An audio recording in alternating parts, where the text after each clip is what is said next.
Y a las 12 del día, 17 minutos, hacemos contacto con Jan Basset. Él es profesor de la Universidad de El Rosario. Muy buenas tardes, profesor. ¿Y qué lectura hace usted de la jornada del domingo en la que Gustavo Petro y Rodolfo Hernández, que fue la sorpresa electoral, quedaron como los candidatos que disputarán la segunda vuelta presidencial? Bueno, sí, efectivamente, una victoria de Gustavo Petro, pero una victoria que lo deja en una posición de todos modos un poco complicada para la segunda vuelta, con un escenario que no era el que esperaba frente a Rodolfo Hernández, que da la sorpresa finalmente de eliminar a Federico Gutiérrez y de calificarse, pues dando una sorpresa que va a cambiar un poco los términos en los cuales se va a dar esta segunda vuelta. ¿Era previsible el triunfo de Rodolfo Hernández, profesor? Yo creo que se veía desde el principio de la campaña que era un candidato con mucho potencial, con un discurso que se conectaba profundamente con con la insatisfacción que sienten muchos colombianos en estos momentos después de la crisis económica, la pandemia, etcétera. Una insatisfacción generalizada dirigida hacia la clase política. Su campaña había entrado un poco en pausa después de las consultas que habían más bien destacado a otros candidatos, pero finalmente en la última línea recta, los últimos 15 días, 3 semanas, pues otra vez volvió a crecer, aprovechando un poco las debilidades de las dos campañas que estaban en la cabeza hasta el momento. Profesor, Petro ganó en las dos costas, en el Pacífico y en el Caribe, donde se supone que eran muy fuertes, por ejemplo, el llamado Clan Char, ha llegado a Fico Gutiérrez. ¿Qué quiere decir esto?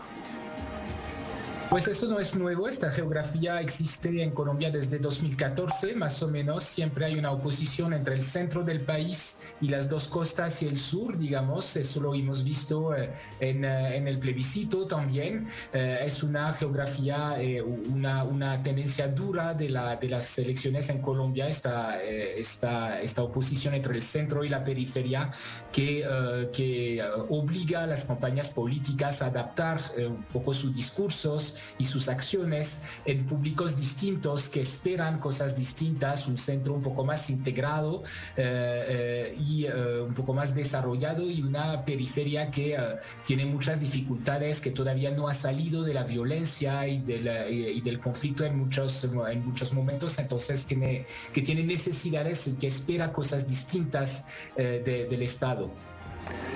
Hace 4 años, en la segunda vuelta, Petro obtuvo un 41,77%. Esta vez fue el 40,32% en primera vuelta. ¿Se pueden comparar esos dos resultados? ¿Qué lectura hacer de ellos? No, realmente hay que comparar una primera vuelta con una primera vuelta, ¿no? Y desde este punto de vista no hay que subestimar la victoria de Gustavo Petro. Es realmente un crecimiento fuerte de la izquierda en el país, de 25 a 40%. La cuestión es si va a poder crecer también en segunda vuelta, y ahí pues lo que podemos anticipar es que va a ser mucho más difícil para él, porque finalmente pues los votos del candidato eliminado, Federico Gutiérrez, pues parecen dirigirse obviamente mucho más fácilmente hacia Rodolfo Hernández que hacia Gustavo Petro, siendo un candidato de izquierda. Entonces va a tener probablemente mucho más dificultad para esta segunda vuelta. ¿Y qué se prevé en estas 3 semanas de campaña? Hoy hombres cercanos a Gustavo Petro madrugaron a cuestionar al candidato Rodolfo Hernández y lo conminaron a que asista a debates. Antes de estos comicios, el jueves aquí, por ejemplo, en Noticias Caracol, Hernández aseguró que Gustavo Petro lo había invitado a manteles, incluso en varias oportunidades, para una posible alianza. Hoy el tono cambió y ya son rivales muy fuertes. ¿Qué se viene?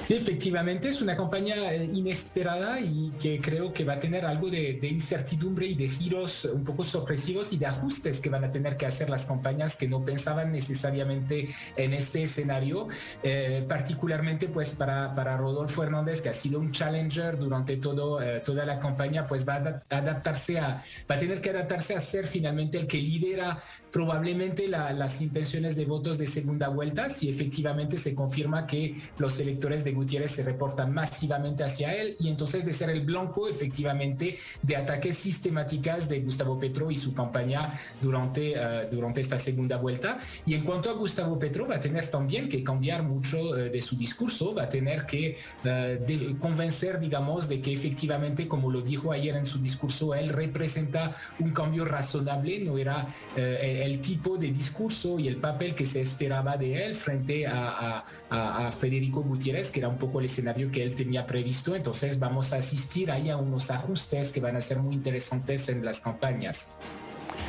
Profesor Jean Basset, muchas gracias por estar aquí con nosotros en Noticias Caracol. En minutos usted nos va a acompañar también en estos análisis de estos comicios aquí en nuestra emisión del mediodía. Muy buenas tardes, gracias.